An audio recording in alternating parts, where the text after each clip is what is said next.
Dan Kurian കൂടുതൽ വിശദാംശങ്ങളുമായി നമുക്കൊപ്പം ചേരുകയാണ്. ഡാൻ, കാണുമ്പോൾ തന്നെ ബുദ്ധിമുട്ടുണ്ടാക്കുന്ന ദൃശ്യങ്ങളാണ് ഇപ്പോൾ നമുക്ക് ലഭ്യമായിട്ടുള്ളത്. നാടിനെ തന്നെ ഒന്നാകെ നടുക്കിയ ഒരു അപകടമാണ് ഉണ്ടായത്. ആദ്യം തന്നെ ചോദിക്കട്ടെ, ഈ പരിക്കേറ്റവരുടെ ആരോഗ്യനില അതിപ്പോൾ എങ്ങനെയുണ്ട്? ഈ അന്വേഷണം അതെങ്ങനെ പുരോഗമിക്കുന്നു?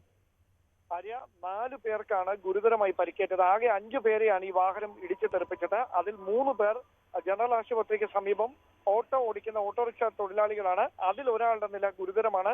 അതോടൊപ്പം +2 വിദ്യാർത്ഥിനിയായ ശ്രീപ്രിയ, മുട്ടത്തറ സ്വദേശിനിയാണ്.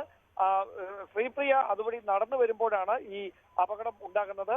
ശ്രീപ്രിയക്കാണ് ഏറ്റവും ഗുരുതരമായി ഈ അപകടത്തിൽ പരിക്കേറ്റിരിക്കുന്നത്. ശ്രീപ്രിയയാണ് ആദ്യം മെഡിക്കൽ കോളേജ് ആശുപത്രിയിലെ തീവ്രപരിചരണ വിഭാഗത്തിലേക്ക് മാറ്റിയിരിക്കുന്നത്. 2 പേരുടെ നില ഇപ്പോഴും അതീവ ഗുരുതരമായി തുടരുകയാണ്.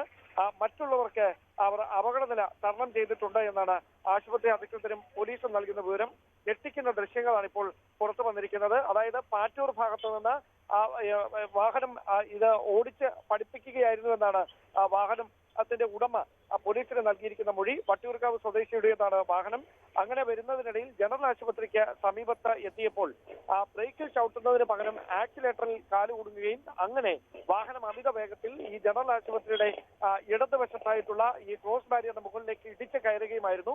അതിന്റെ പ്രവേശന കവാടത്തിൽ നിന്ന് ഓട്ടോറിക്ഷ തൊഴിലാളികളും ഈ ഓട്ടോറിക്ഷയ്ക്ക് സമീപമുണ്ടായിരുന്ന യുവതിയുമാണ് അപകടത്തിൽ ഉടൻ തന്നെ തെറിച്ച് 10 മീറ്റർ ദൂരേക്ക് വീഴുന്ന സാഹചര്യം ഉണ്ടായത്. ഈ ഫുട്പാത്തിൽ തന്നെയാണ് അവർ വീണത്. അതുകൊണ്ടാണ് ഈ അപകടത്തിന്റെ വ്യാപ്തി വലുതാകാതിരുന്നത്.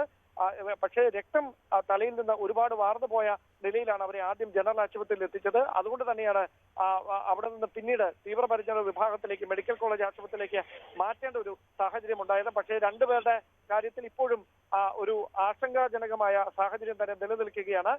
എല്ലാ വൈദ്യസഹായവും ഉറപ്പുവരുത്തിക്കൊണ്ട് അവരുടെ ജീവൻ രക്ഷിക്കാനുള്ള ശ്രമങ്ങൾ മെഡിക്കൽ കോളേജ് ആശുപത്രി അധികൃതർ അത് കൃത്യമായി തന്നെ ഇടപെടൽ നടത്തിക്കൊണ്ടിരിക്കുന്നു. പക്ഷേ ഇപ്പോഴും അവരുടെ അപകടനില തരണം ചെയ്ത് കഴിഞ്ഞിട്ടില്ല എന്നാണ് നമുക്ക് പോലീസിന്റെ ഭാഗത്തുനിന്ന് ഒടുവിൽ ലഭിക്കുന്ന സൂചനകൾ. എന്തായാലും ഞെട്ടിക്കുന്ന CCTV ദൃശ്യങ്ങളാണ് ഈ അപകടത്തിലേക്ക് നയിച്ച വാഹനം ഈ ക്രോസ് ബാരിയറിന് മുകളിലൂടെ ഇടിച്ചു കയറുന്ന ദൃശ്യങ്ങളാണ് ഇപ്പോൾ നമുക്ക് ലഭിച്ചിരിക്കുന്നത്. തീർച്ചയായും ഡാൻ കുര്യനാണ് വിവരങ്ങൾ പങ്കുവച്ചത്. ഡാൻ സൂചിപ്പിച്ചതുപോലെ തന്നെ ഞെട്ടിപ്പിക്കുന്ന ദൃശ്യങ്ങളാണ് ഇപ്പോൾ ലഭ്യമായിരിക്കുന്നത്.